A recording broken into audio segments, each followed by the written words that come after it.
Қайырлы кеш, құрметті WordPress курсының қатысушылары. Біз кезекті сабағымызды жалғастырамыз. Бүгін сабақ 4 интернет-дүкен WooCommerce плагині. Жалпы интернет-дүкен деген не дегенге келетін болсақ, жалпы интернет-дүкен қазіргі кезде цифрландыру қарқынды жүріп жатқанның арқасында барлық бизнестер офлайн түрден онлайн түрге ауысып жатыр. Сол секілді барлық дүкендерде де осы онлайн түрге ауысып жатыр. Сізде мысалы интернет-дүкеннің көмегімен кез келген тауарға тапсырыс бере аласыз. Оның қарапайым дәлелі ретінде қазіргі кезде танымал компаниялардың бірі, мысалы Америкада, батыс елдерінде ол Amazon компаниясы болса, өзімізде ол AliExpress секілді алпауыт компаниялардың барлығы да осы ғаламтор арқылы тауар сатумен айналысады. Бұдан бөлек қазіргі кезде кішігірім компаниялардың көбі де осы интернет-дүкендерді ашуда, және де бұл сала қарқынды дамуда.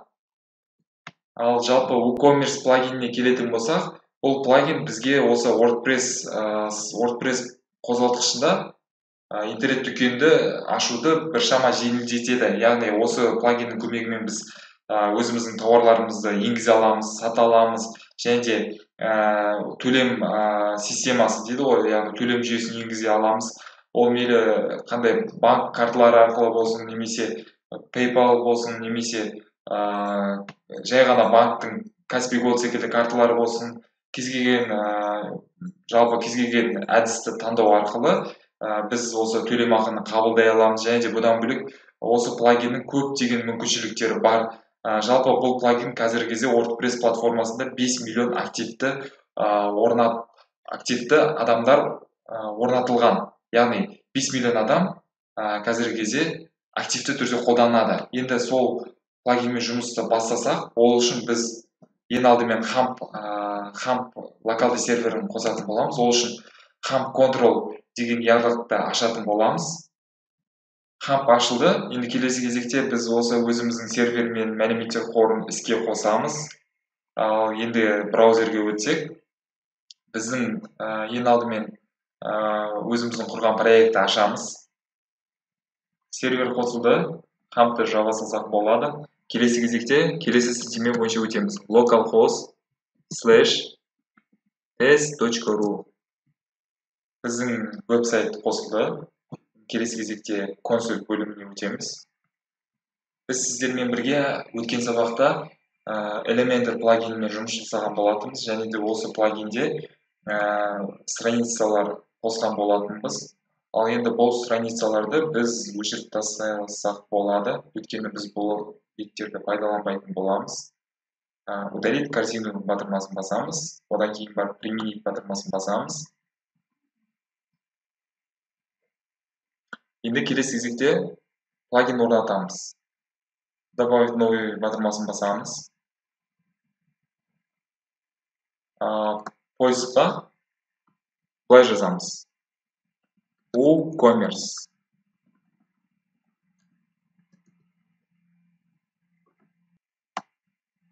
Нәтижелер тізімінде міне ең бірінші тұрған WooCommerce плагинін орнатамыз. Мұны көріп отырғандарыңыздай, қазіргі кезде 5 миллионға жуық активті орнатқыш, яғни 5 миллион адам қазіргі кезде осы плагинді пайдаланады. Бұдан біз осы плагиннің яғни танымал екенін көреміз. Плагин орнатылды. Енді келесі кезекте активировать батырмасын басамыз. Плагинді іске қосамыз. Плагин іске қосылды. Енді келесі кезекте біз страницаны обновить етеміз. Келесі кезекте біз WooCommerce плагинінің біршама настройкаларымен жұмыс жасаймыз. Ол үшін WooCommerce батырмасына басып, консоль батырмасына өтеміз. Одан кейін бар, біз бұл жерде get started батырмасын басудың орнына processed without Jetpack WooCommerce service батырмасын басамыз. Өйткені бізге қазіргі кезекте Jetpack негізі қажет емес. Адрес деген жерге біз өзіміздің мекен-жайды көрсетеміз. Мысалы, қарапайым Абай көшесі, мысалы, кез келген бір үйді ала салайық. Одан кейін барып екінші адрес, ол міндетті емес. Регион деген жерге орысша әріптермен Қазақстан деп жазамыз. Одан кейін барып қалаға, мысалы, қалаға Алматы. Посткод деген жерге Алматының пошталық кодын көрсетеміз. Бұл жерде мен жатқа білмеймін. Сол себепті кез келген бір код жаза саламын. Мына жерде мына батырманы басамыз. Одан кейін барып continue деген батырмаға өтеміз. Бұл жерде біз өзіміздің интернет-дүкен қай сала бойынша жұмыс жасайтынын көрсетеміз. Мысалы кез келген саланы таңдасақ болады. Мен мысалы электротехника және компьютер саласын таңдайын. Одан кейін барып мына жерде біз қандай продукты, яғни қандай тауарды сататынымызды көрсетеміз. Біз мысалы физикалық тауарлар ма, ол мысалы физикалық тұрғыдан кез келген тауар, яғни сіз ұстай алатын және көре алатын тауар. Немесе загрузки деген жерде сіз виртуалды стан, ол мысалы программа болсын, немесе бір кез келген онлайн түрде көзге көрінбейтін тауарлар. Мен бұл жерде біріншісін таңдаймын, одан кейін барып, ал мына тауарлар негізі ақылы түрде, яғни бұл осы плагиннің ақылы түрінде ғана доступ бар, ал былай негізі қатты қажет емес. Одан кейін барып continue батырмасын басамыз. Мына жерде біз қанша продукты сататын шамасын көрсетеміз. Яғни мысалы бір айда біз 10 тауар сатамыз ба, 100 ба, 1000 ба, немесе 1000-нан көп сататынын көрсетесіздер. Яғни сіздердің ол бизнестеріңізге қарай байланысты. Мен мысалы мына жерде 1 немесе 10, немесе 11-100 деп таңдаймын орта есеппен. Мына жерде біз қазіргі кезде бұл плагиннен басқа жерлерде сатамыз ба, яғни соны сұрап тұр. Егер де сіздердің мысалы сайттарыңыз болса, немесе басқа да бір платформаларда сіздер сатсаңыздар, мына жерде мысалы yes on another platform деген таңдайсыздар, немесе келесі басқа платформа, яғни WooCommerce орнатылған, немесе одан да басқа да варианттар бар. Біз бұл жерде no деп таңдаймыз. Келесі кезекте біз осы Facebook, MailChimp, Google секілді платформаларда байланыстырсақ болады өзіміздің дүкенді. Алайда бірақ бізге бұл платформалар негізі қажет емес. Біз сол себепті өшіріп тастай салсақ болады. Continue батырмасын басамыз. Одан кейін біз өзіміздің интернет-дүкенге плагин, яғни шаблон орнатуымыз қажет.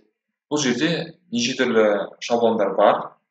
Біз өзіміздің тұрақты шаблонмен әзірше жалғастыра тұрайық.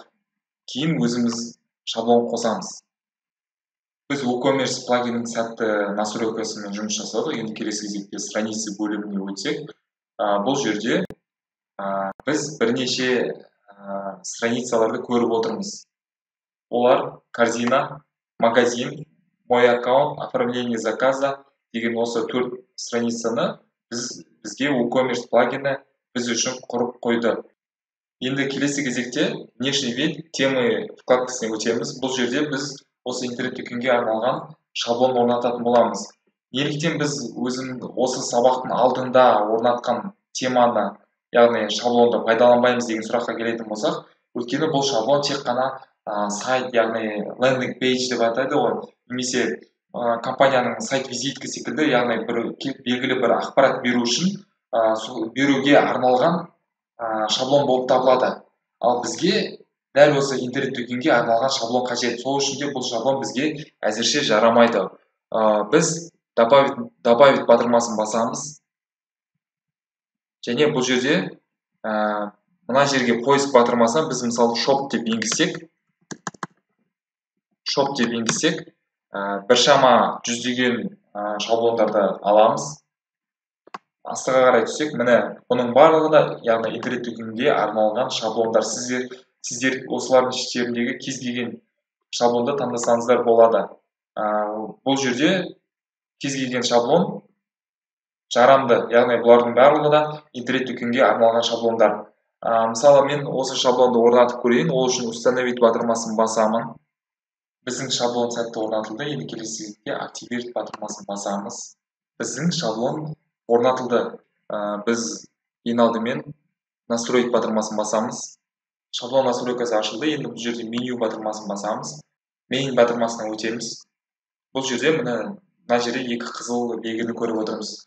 Неліктен қызыл белгі? Өйткені біз бұның алдында орнатылған, менюде орнатылған екі страницаны біз өшіріп тастаған болатынбыз. Сол себепті де меню ол страницаларды таба алмай тұр. Сол себепті де біз бұларды өшіре саламыз. Бізге қажеті жоқ. Добавить элементы батырмасын таңдап, міне бізде WooCommerce плагині құрған осы бір 4 страницаны осы бетке көшіреміз. Бұл жерде, мына жерде главное дегенде көшірсек болады. Плюс батырмаларын басамыз. Одан кейін барып, мына батырманы опубликовать батырмасын басамыз. Басқаннан кейін мына жерде біздің осы менюдің элементтерін байқаймыз. Енді келесі жаңа вкладканы ашамыз. Бұл жерде страницаны обновить етеміз. Мына жерде біздің осы меню элементтері.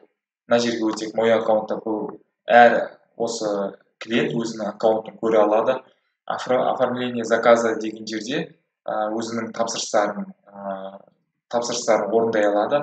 Корзина бөлімінде өзінің тауарларын, себебіндегі тауарларын көре алады. Ал магазин бөлімінде өзінің осы тауарлардағы тауарлар тізімін ала алады. Ал енді келесі кезекте біз жаңа тауарлар қосатын боламыз. Ол үшін біз мына жерде товары батырмасын басамыз. Одан кейін барып добавить батырмасын басамыз. Енді бізде жалпы электр техникалар болғасын, біз бұл жерге жаңа электр техникаларын орнатуымыз қажет, яғни ол телефон болсын, ноутбук, компьютер болсын. Ол үшін біз мына жерде кез келген бір сайттан, мысалы Сульпак сайтын ашамыз. Және де бұл Сульпак сайтынан кез келген тауардың дайын тауарлар тізімін алып, өзіміздің сайтқа орналастыратын боламыз. Сульпак сайты ашылды. Енді келесі кезекте бұл жерде кез келген бір тауарды таңдаймыз. Мысалы кез келген бір телефонды таңдайық. Және де бұның ішінен, мысалы мына жерде кез келген бір телефонды таңдай саламыз. Мысалы мен Huawei телефонын таңдайын. Біздің тауар ашылды. Енді келесі кезекте осы тауардың есімін көшіріп аламыз. Ол үшін Ctrl-C батырмасын басамыз. Мына жерге название товары деген жерге қоямыз. Енді келесі кезекте бізге товардың описаниясы қажет. Ол үшін кез келген бір текстті көшіріп ала саламыз. Мысалы осы текстті алайық, Ctrl-C батырмасын басамыз және де мына жерге Ctrl-V батырмасын басамыз. Енді келесі кезекте біз осы товарға суреттер енгізе аламыз. Ол үшін мысалы мына бір Huawei телефонның мысалы суретін көшіріп алуымыз қажет. Яғни ол үшін тинтуордың оң жақ бөлімін басамыз, сохранить картинку как батырмасын басамыз. Ашылған терезеге сохранить батырмасын басамыз. Одан кейін бар, тағы да бізге бірнеше фотолар қажет болады. Мысалға осы бір фотоны алайық. Сохранить картинку как батырмасын басамыз. Мына жерге сохранить батырмасын басамыз. Одан кейін добавить медиафайл батырмасын басу арқылы біз мысалы мына жерге фото енгізсек болады. Енді мына жерде мына бір екі текстің ортасына біз мысалы фото қойсақ болады. Ол үшін мына жерде мен отступ басайын. Одан кейін бар добавить медиафайл батырмасын басамыз. Бұл жерде загрузить файлы деген жерге біз өзіміздің фотоны әкеліп қоямыз. Біздің сурет жүктелді. Одан кейін бар вставить товар батырмасын басамыз. Мына жерге біздің фото шықты. Одан кейін бар бұл фотоны біз орталық жаққа қою үшін мына фотоны белгілейміз. Одан кейін бар по центру батырмасын басамыз. Біздің фото орталық жақтан пайда болды. Одан кейін бар фотоның біз өлшемін өзгерте аламыз. Мысалы үлкейтіп, кішірейтіп дегендей. Бұдан кейін біз мысалы мына жерде кез келген бір текстті мысалы жирный текст деп белгілесек болады. Немесе курсивный деп тағы да басқа да осындай настройкалар бар. Оны өздеріңіз көріп жатарсыздар. Ал енді келесі кезекте астына қарай түссек, біз тауардың бастапқы бағасын көрсете аламыз. Бізде қазір доллармен тұр екен, бұны кейін теңгемен өзгертетін боламыз. Бұдан кейін базовая цена деген жерге біз шамамен мысалы 500 000 теңге деп берсек, бұдан кейін распродажа деген жерге біз жеңілдік енгізе аламыз. Бұл жерде мысалы қарасаңыздар біз осы берілген бағадан асып түсетін бағаны бере алмаймыз. Сол үшін де біз мысалы 450 000 деп осындай жеңілдік берсек болады. Және де бұдан бөлек біз осы жеңілдікке қай уақыттар аралығында екенін мысалы белгілесек болады. Мысалы 13 апрельден 19 апрельге дейін деп белгілесек болады. Одан кейін бар бұл тауардың қандай екенін көрсетсек болады. Біз мысалы бұл виртуальный товар ма немесе скачиваемый дегендей. Алайда бұл бізде физикалық товар. Одан кейін барып запасы деген менюге өтетін болсақ, бұл жерде біз осы товарға артикул, яғни осы товардың яғни кодын берсек болады. Бұл жерде мысалы біз кез келген бір нәрсені енгізе салайық. Мысалы бір кез келген бір санды енгізе саламыз. Бұдан кейін барып біз статус остатка деген жерге мысалы наличие десек, қазіргі кезде осы қоймада бар дегенін көрсетеміз. Немесе нет наличие десек, таусылып қалғанын және де басқа да батырмаларын таңдасақ болады. Бұдан кейін продавать индивидуально деген жерге біз мысалы тек қана арнайы тапсырыс арқылы сатсақ болады. Ал келесі доставка бөліміне өтсек, бұл жерде осы тауардың салмағын көрсетсек болады. Бұл тауардың салмағы килограммда мысалы 0,100 мысалы 98 деп мысалы 198 грамм деп көрсетсек болады. Келесі кезекте осы тауардың өлшемін берсек болады. Бұл жерге ұзындығы 20 сантиметр. Ал ені бойынша мысалы 10 сантиметр деп берсек, биіктігі бойынша бұл шамамен 0,5 сантиметр деп алайық.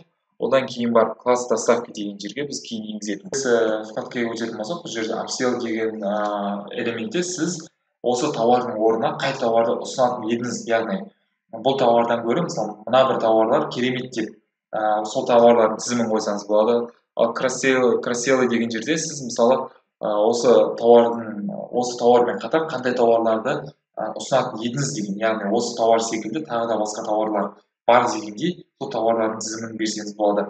Біз әзірше ешнәрсені ұсына алмаймыз, өйткені бұл біздің алғашқы тауар. Одан кейін барып атрибуты батырмасына өтетін болсақ, бұл жерде тауардың атрибуттарын көрсетсек болады.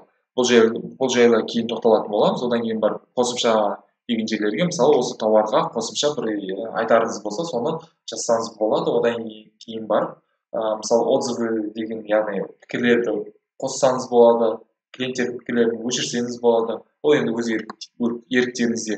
Ал енді келесі бұл жерге краткое описание дегенде шағын осы тауар жайлы өзіңіздің шағын описаниені берсеңіз болады. Оған мысалы осы бір текстті көшіріп, осы текстті осы жерге орнатсақ болады.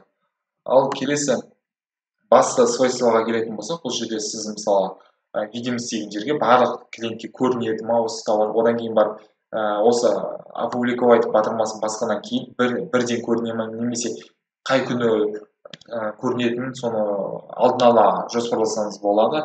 Және де одан кейін барып астына қарай түссек, осы тауардың категориясын берсек болады. Оған мысалы біз мына жерге категория деген жерге мысалы смартфон деп енгізсек болады. Смартфон. Және де добавить категория деп енгіземіз. Смартфон каталогы бізде енгізілді. Енді келесі кезекте метки деген жерге біз осы тауардың мысалы осы тауардың меткаларын көрсетсек болады. Ол мысалы қандай болсын? Оған мысалы Huawei телефоны. Және де бұдан бөлек интер батырмасын басамыз. Бұдан кейін барып мысалы смартфон. Және де сол секілді көптеген меткаларды берсеңіз болады. Бұл метка деген жалпы хэштег дегендей, сондай хэштег синтаксисі болып табылады. Ал енді келесі ең басты нәрсе ол изображение товара. Бұл жерге сіз осы товардың суретін бере аласыз. Бұған біз мысалы осы бір екінші суретті әкеліп қойсақ, осы екінші суретті басты сурет ретінде біз қоя аламыз. Ал бұдан кейін барып галерея товара деген жерге мысалы осы фотоның астындағы мысалы бірнеше фотолар. Мына суреттегідей астында тұратын 4-5 фотоларды енгізсеңіз болады. Оған да біз мысалы осы бір екі фотоны алып енгізсек болады. Ctrl батырмасын басамыз, бірден екі суретті алу үшін. Одан кейін барып біз енгіздік. Енді келесі кезекте опубликовать батырмасын басамыз.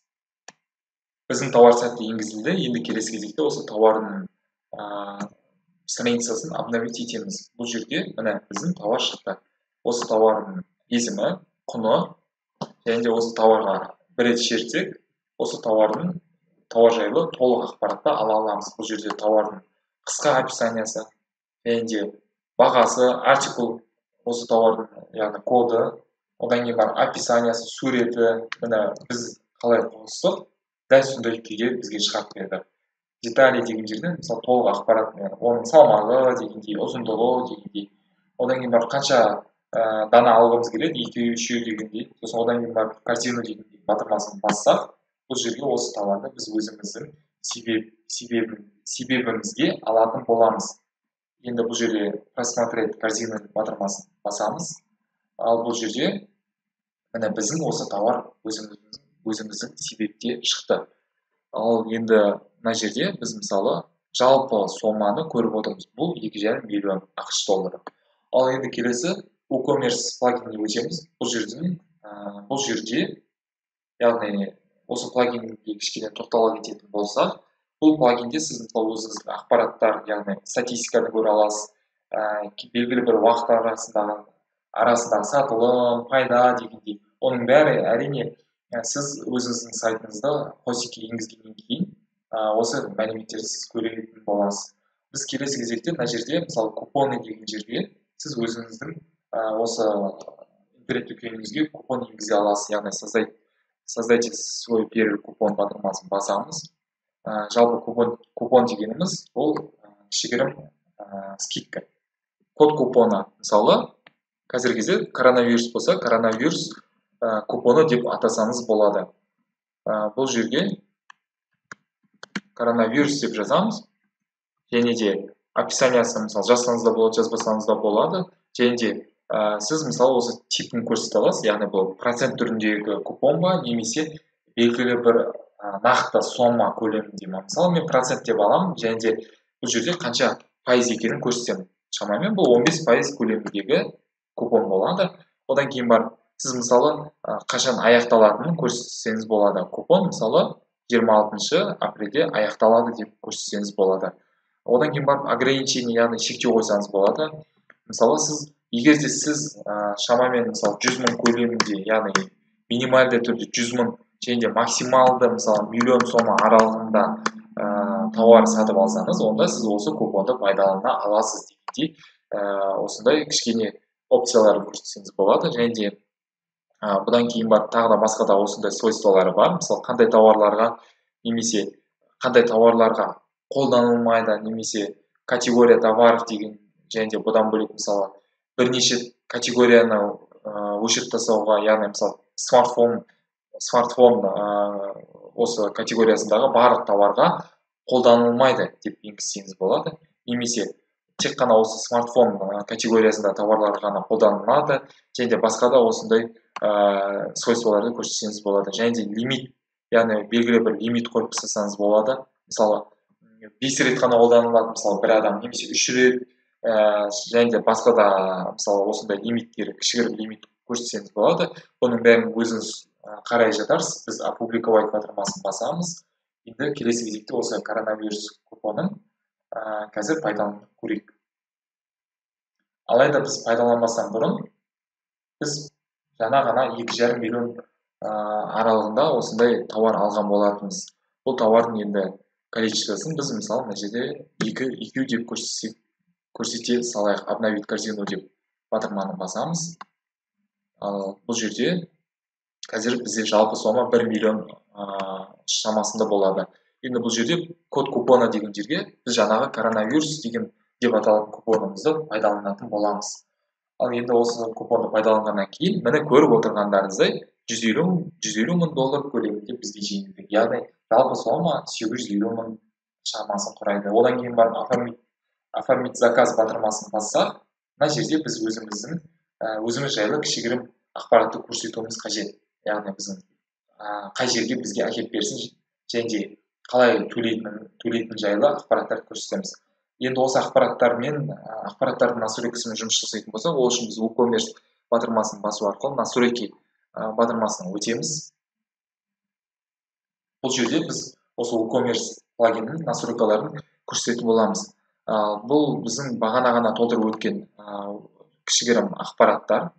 Яғни бұл жерде егер сіздер өзгерткілеріңіз келсе, осы жерде өзгертсеңіздер болады. Мысалы, осы салықты қоссаңыз болады. Мысалы, включить батырмасын бассаңыз, яғни осы сіздің тауардан қандай да бір пайыз салық алынатын болады. Одан кейін барып, мысалы, бірге осы купондарды мысалы қоссаңыз болады. Және де тағы да бөлек бұдан бұл жерде көп деген настройкалар бар. Мысалы, жеткізу тәсілі, мысалы, барлық тек қана осы мемлекет ішінде ғана, немесе тек қана белгілі бір мемлекеттерге ғана, немесе мүлдем өшіріп тастасаңыз болады осы жеткізу тәсілін. Және де барлық мемлекетте сатасыз ба, немесе барлық мемлекетте сатасыз, тек қана кейбір мемлекеттерден бөлек, мысалы. Егер де қай мемлекеттерге сатқыңыз келмейді, мысалы Әзербайжанға сатқыңыз келмесе, қоссаңыз болады. Одан кейін барып, мысалы Албания деп, ол енді өзіңіздің еркіңізде. Одан кейін қандай валютада жүретінін таңдасаңыз болады. Мына жерде біз енді теңгені таңдаймыз. Ол үшін КЗТ деген осындай сөзді жазамыз. Теңгені таңдаймыз. Одан кейін барып, бұл теңгенің қай жерінде, яғни осы теңге бізде КЗТ деп аталады. Ол осы соманың сол жағында тұра ма, оң жағында тұра ма, немесе пробелмен ба, соны таңдасаңыздар болады. Бұдан кейін барып мысалы мыңдық сандарды мысалы үтірмен ба немесе нүктемен ба бөлгіңіз келеді, немесе ондық сандарды мысалы сіз үтірмен, ал мыңдық сандарды нүктемен бөлсеңіз болады. Одан кейін барып сандарды яғни қанша саннан кейін сіз мысалы 5 болса, мысалы қарапайым 5000 санын алатын болсақ, осы бүтін емес сандар, яғни нақты сандарды үтірден кейін қанша санын алу керек екенін көрсетсеңіз болады. Мысалы 2 десе 5000-нан кейін тек 2 санын көрсетеді. Сол сияқты көптеген настройкалар бар. Бұны біз осы настройкалармен тағы да қарастырайық. Товары батырмасын басамыз. Бұны баспастан бұрын мына жерде бізге сохранить батырмасын міндетті түрде басуымыз қажет. Егер баспасақ, біздің барлық өзгерткен нәрселеріміз сақталмайды. Бұдан кейін товары батырмасын өтеміз. Бұл жерде товар жайлы біршама настройкалар көрсетеміз. Яғни мына жерде бұл жерде мысалы кішігірім товардың настройкаларын көрсететін болсақ, мысалы страница магазина, яғни қай бетте сіздің товарлар қай бетте орналасады. Мысалы осы жерде сіз қандай да бір новый, яғни жаңа страница қосқыңыз келсе, сол страницаны көрсетсеңіз болады. Немесе мой аккаунт десек, осы мой аккаунт страницасында барлық товарлар сол жерде көрсетілетін болады. Біз бұл жерде тимейміз, магазин болып қалады. Одан кейін барып, келесі мына жерде перенаправить батырмасын бассақ, бұл жерде қандай да бір товарды себепке алса, сол клиентті автоматты түрде сол себепке қарай, яғни сайтын ауыстырып жіберетін болады. Одан кейін барып, мына жерде мысалы тағы да басқа да настройкаларын көрсетсеңіз болады. Мысалы товардың өлшемі, мысалы килограмм емес, граммда өлшегіңіз келсе, немесе фунт дегендей басқа да настройкалар көрсетсеңіз болады. Ал енді ұзындықтарды мысалы сантиметр емес, миллиметр ма, немесе қандай өлшемде метр ма, немесе қай өлшемді қойғыңыз келеді, соны таңдасаңыз болады. Одан кейін барып отзывты қоссаңыз болады, немесе алып тастасаңыз болады.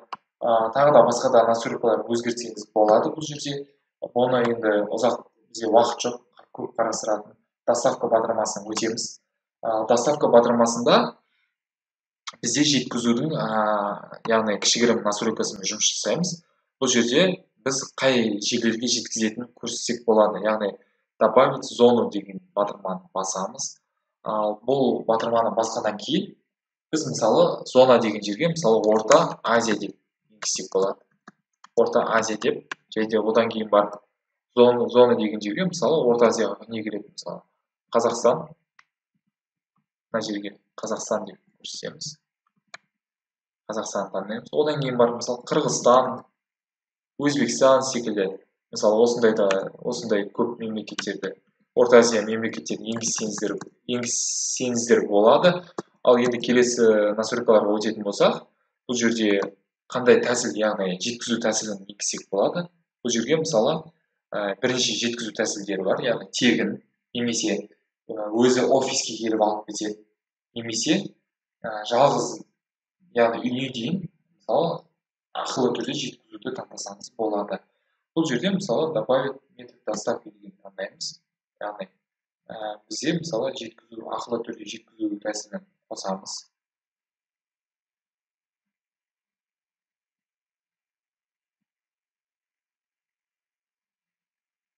Келесі тегін түрде жеткізу тәсілін қосамыз. Бұдан кейін тағы да мысалы өзі офистан келіп алып кететін осы тәсілді қосамыз. Одан кейін бар, сіз кейде мысалы сізде мысалы курьерлар болмай қалып жатса, сіз мысалы осы тәсілді кез келген уақытта өшіріп тастасаңыз болады. Бұл әрине өте қолайлы. Сохранить батырмасын басамыз. Енді келесі төлем настройкаларына келетін болсақ, бұл бізде мысалы төлем жүйесін енгізсек болады. Бұл мысалы сізде егер PayPal аккаунт болса, сіз PayPal арқылы қабылдасаңыз болады төлемді. Одан кейін бар, мысалы оплата при доставке таңдасаңыз, мысалы сізде курьер жеткізсе, сол курьерға ақшасын беріп жібереді. Немесе чек арқылы мысалы төлесе болады. Яғни чек арқылы мысалы қабылдайсыз төлемді. Немесе бірден банк жүйесі арқылы мысалы төлеу жүйесін қоссаңыз болады. Яғни сізде мысалы банкте қандай да бір мысалы счет болса, немесе тек қана егер сізде банкте өзіңіздің счетіңіз болмаса, сіз мысалы өзіңіздің реквизиттерді көрсетіп қойсаңыз, сіз сол реквизиттер арқылы төлемді қабылдасаңыз болады. Сохранить изменения батырмасын басамыз. Ал бұдан кейін біз келесі тіркелу бөліміне өтеміз. Мына жерде біз өзіміздің сайтқа көшетін болсақ, біздің сайтта мысалы мой аккаунт страницасына өтетін болсақ, бұл жерде біз мысалы қазіргі кезде өзіміздің профильге, яғни аккаунтқа кірдік. Біз енді қазір мына жерде біз тек қана кіру жүйесін көріп отырмыз, ал тіркелу жүйесі мүлдем жоқ. Бұны жөндеу үшін біз қайтадан өзіміздің админ аккаунтқа кіреміз. Кіргеннен кейін біз қайтадан консульге өтеміз. Консульде келесі мына жерде создание аккаунта деген жерде мына екінші тұрған батырманы таңдаймыз. Яғни бұл разрешить пользователя создание учетной записи на странице моя учетная запись батырмасын қосамыз. Яғни кез келген адам мына мой аккаунт деген бетте өзінің жаңа аккаунтын құрастыра алады. Ал енді келесі мына жерде мысалы басқа да, яғни личный данныйлар болады, яғни жеке мәліметтерді сіз мысалы удаление деген таңдасаңыз, яғни кез келген бір тапсырыстың осы клиент енгізген жеке мәліметтерін тапсырыс бергеннен кейін автоматты түрде өшіп қалады. Немесе оған тыйым салсаңыз болады, немесе басқа да тағы да настройкаларын көрсетсеңіз болады. Ал келесі біз email вкладкасына өтеміз. Жалпы бұл вкладкеде сіз мысалы почта жайлы, яғни почта бойынша настройкаларды енгізе аласыз. Бұл жерде мысалы кім қабылдайды, яғни жаңа заказды, мысалы бір клиенттен сізге тапсырыс түссе, сіз мысалы өзіңіздің поштаңызды мына жерге көрсете аласыз. Яғни жаңа клиент сізге тапсырыс берсе, осы почта бойынша тапсырыс жайлы хабарламаны алатын боласыз. Бұдан бөлек сіз мысалы қандай да бір тапсырыс, яғни кері қайтарса, немесе қандай да бір тапсырыс мысалы ақшасын төлемесе, немесе орындалмай қалса, сол барлық хабарламаларды қай почта қабылдайтынын көрсетесіз. Және де одан кейін барып мысалы осы сіздің тапсырыс қабылданды деген, немесе қабылданбады, одан бөлек басқа хабарламаларды мысалы клиент алады деп мысалы сол клиентті көрсетсеңіз, сол клиенттің поштасына осы жайлы хабарламалар келетін болады. Одан кейін барып астыға өтетін болсақ, сіздің хабарлама кімнен келді? Мысалы Audi компаниясынан келді ма? Соны көрсетсеңіз болады. Мысалы сіздің интернет-дүкен, мысалы сіздің хабарлама мысалы осындай shop.kz деген сайттан келді деп мысалы көрсетсеңіз болады. Кім жіберді? Сіздің поштаңыз, өзіңіздің поштаңызды көрсетесіз, жіберген адамды. Одан кейін барып сурет қоссаңыз болады, поштамен бірге келеді. Текст подвала деген жерде мысалы сіздің хабарламаның ең астында мысалы қандай да бір сөз жазылып тұратын болады. Мысалы қандай да бір рахмет деп жазсақ болады. Мына жерде сіз өзіңіздің хабарламаңыздың түсін өзгертсеңіз болады. Оған мысалы жасыл түс па, немесе қара ма, өзіңіз таңдап мына жерде өзгертсеңіз болады. Одан кейін сохранить батырмасын басамыз. Келесі интеграция деген вкладкаға өтетін болсақ, бұл жерде яғни интеграция деген сөзі ол байланыс деген сөзді білдіреді. Сіз қандай да бір сайттармен немесе белгілі бір платформалармен байланыс жасағыңыз келсе, осы вкладкаға өтесіз. Біз бұл вкладканы қарастырмаймыз, бізге әзірше қажеті жоқ. Жалпы дополнительный вкладкасында біз өзіміздің қосымша мәліметтерді енгізе аламыз, яғни қосымша настройкалармен жұмыс жасай аламыз. Бұл жерде мысалы казино, мой аккаунт, оформление заказа секілді страницаларды сіз мысалы басқа страницаға көшіргіңіз келсе, осы жерде сіз өзгерте аласыз. Және де одан кейін барып шифрландырған түрде сіз өзіңіздің тапсырыс мәліметтерді мысалы шифрландырған түрде сақтай алсаңыз болады. Ол үшін мына бір батырманы қосу керек. Алайда біз локалды серверде жұмыс істеген соң біз бұл батырманы өшіреміз. Әйтпесе біз өзіміздің сайтқа доступ ала алмай қалуымыз мүмкін. Келесі сохранить батырмасын басамыз. Одан кейін біз мына жерде төлем, яғни төлем жүйесіне өтеміз. Төлем жүйесінде біз ең бірінші прямой банковский перевод деген жерге управление, яғни басқару батырмасын басамыз. Және де өзіміздің реквизиттерді көрсететін боламыз. Мына жерде Мысалы сіз описание немесе инструкция қалай істелінетінін көрсетсеңіз болады. Және де одан кейін мысалы добавить аккаунт, яғни өзіңіздің аккаунтты мысалы қоссаңыз болады, өшірсеңіз болады. Және де сіз мына жерде өзіңіздің аккаунт, яғни өзіңіздің счетыңыздың мәліметтерін көрсете аласыз. Мысалы название счета, мысалы мына жерге Каспий Голд деп енгіземіз. Одан кейін барып номер счета, мысалы КЗ деп басталатын өзіңіздің счетыңыздың номерін көрсетесіз. Одан кейін барып название банка, мысалы Каспий банк деп көрсетесіз. Одан кейін барып бик деген жерге мысалы Каспий банктың негізі әр банктың өзінің бик нөмірі бар.